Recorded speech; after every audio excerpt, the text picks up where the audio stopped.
Hey, what's up guys? This is T-Bone here. Welcome back to another episode of playing Gemstone Legends. Now, a few days ago, I made a video about the upcoming patch for Gemstone Legends, and it is now live as of today. During the recording, it is live now, and I've got to say, the changes I thought that I would enjoy, turns out I really do enjoy them. It has really made my life a lot easier, really like it, and I'm really happy with it. And so what I want to do is I want to go over some of these changes, these high level ones with you, and then let's talk about how these changes are better and what are some of the changes that you might need to make for your strategy to take advantage of it. So let's get into it now. And of course, one of the things I want to do before we go into the video is codes. All right, so we're going to be giving away code here, and if you enter in the following code, T_speed tickets, okay, that's T_speed tickets, you're going to be able to get yourself some speed tickets, which is really helpful for the fights. And so hope you enjoy it, and let's go back and take a look at the rest of the video. So the first thing we're going to take a look at is the speed tickets. Now, speed tickets, if you remember what it is, it's a simulated fight so that you don't actually have to do the actual fighting and take the entire minute, 2 minutes, however long it takes for you to do the actual fight. And it instead gives you the results in a matter of seconds. So it really speeds up your overall fight. And for me, that is the best thing because it allows you to farm much faster. And so if we take a look at the speed tickets here, one of the requirements though is that you do have to get 3 stars on a level before you can use it. So if you go into Battle 19 here, for example, you can see on the bottom left, this is where you can get you can use speed tickets. And you can see there's a multi-battle option as well. And you can see that I couldn't actually use my speed tickets for this level because I don't have 3 stars yet, and I can also not use multi-battle either. So there is a requirement now for you to get 3 stars on a level, and that is something that you will have to change your strategy around. But now you can use up to 5 heroes, and it doesn't matter if any or almost all of them die. As long as you defeat the level in under 20 turns, you'll be able to get 3 stars on it.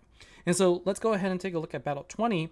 And so for me, I have set up a team that is pretty much a guarantee for me to win the battle for Phoenix 20. And so I'm going to go ahead and select the tickets, and I'm going to do multi-battle. Now, because I have Prime, I'll be able to do up to 15 multi-battles at once. You can see this option here, and you still have the same options. You can still choose to sell all the artifacts if you want. You can still have some queue in case you're farming and your heroes do level up, and you can change to a different hero within the 15 battles.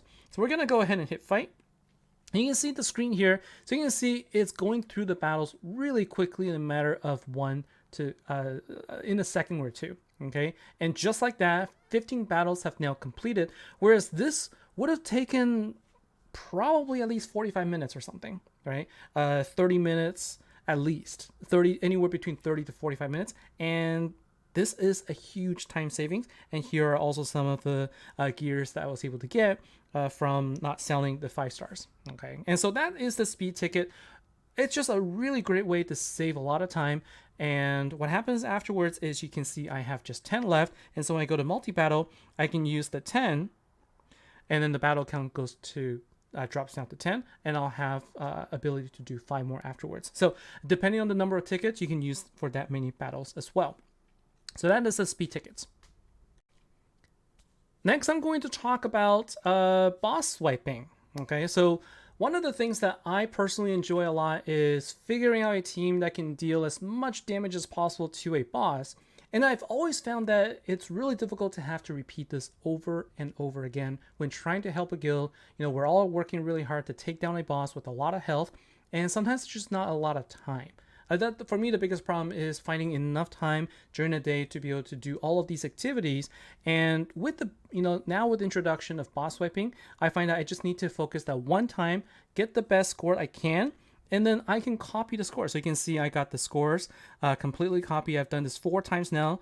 You do require keys to do this, and you don't need anything else. I'm going to show you how that works. And you can, so what I will do is I will have a follow-up video sometime in the near future to show you how I can get the highest scores for all the various bosses. Okay, so for all the bosses I'm facing, how I can get the high scores, and then this is how you can use it to help defeat the boss as well. So we're going to go into the fight. I do have one more key here, and you'll see that I have no apples. I don't really have any small mana potions, and if I hit duplicate fight outcome, it's going to tell me that I don't have any apples and I don't have any mana vial. These are all the things I've used. And you also notice that it's going to cost some gems. So it's telling me that because I have these missing resources, it's going to cost me 59 total gems for this. And there's just a flat 26 gem fee for duplicating the score. Okay, so this does cost some gems, but for me personally, I think it's worth it, because it costs me a lot more than these amount of gems just to try and get the mana vial. Okay, because I do go to the shop and I try to buy them, and they don't come out very often. And so for me, this is definitely a much better option, and I can do this with 85 gems. I can copy my score of 2.58 million. I think that's worth it for me. Personally, that's worth it. And so now we get, another 2.6 million damage, 2.58 really. And you can see though, the amount of raid boss coins, I believe, is a little bit lower than you can if you were to manually fight. But not a really big deal for me. I think that this is a little better. And you can see that I'm able to deal a total of 12.9 million. And this was done in the matter of, the first fight took the full time, but then all the other fights took almost no time at all. It just cost a little bit of resources, which for me was a good trade-off. So to me, this is one of the best changes in the game, because what it does is it encourages people to do the one boss fight, and then we can all help out, and then we can just repeat the score without spending a ton of time on it. So it's a good motivator for us to all hit the raid boss. Again, I will have video out for how to do the bosses later, and so keep an eye out for that. So next I want to go over the changes to how you can get 3 stars in the level. And honestly, for me, this has really made it easier for me to get all 21 stars in the Infernal stages. I was actually close to completing the last part of Path of Destiny. There were a few bosses remaining, and honestly, I just decided to wait a little bit and see what happened if I could use 5 heroes, and it made it a lot easier. And so for this particular case, what I'm going to do is I'm going to show you how I did it. It is going to be a little bit intensive on the potion usage, but if you have it, then you should be able to use this to your advantage. Okay, so to start, you need a speed leader, and Streetbog is the perfect one because of his ability as well. And then Finbor or any other AoE attack damage dealer is going to be good. Mayra is there to have defense down on the boss here, and then Gorak is the main damage dealer to take him down. Vepris is actually there to help out a little bit, but she's not actually necessary. 4 heroes would have been okay here, but I decided to bring all 5. Okay, and then Warrior's Nectar is going to be really important, and if you have a mana potion, that's going to help out. So let's jump into the fight and let's see how this works.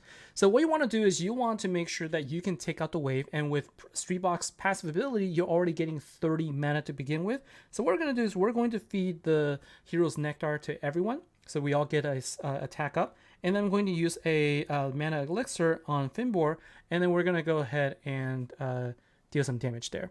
And then what we're going to do is we're going to add more potions, do it one more time, and then we've cleared the wave. Now, notice the turn counter. We're still at turn 1, okay?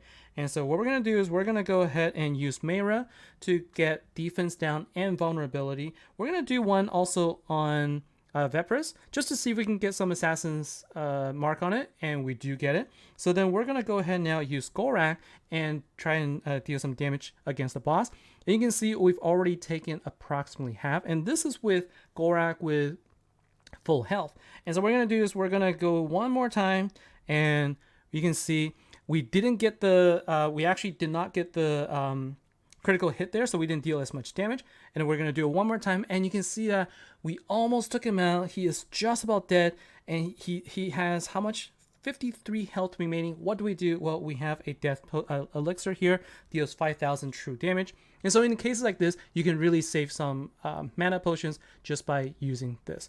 And it looks like I'm actually having some issues with my hardware, so the so it looks like it's really having a hard time loading the image here. So apologies for the lag there. But here is how I was able to get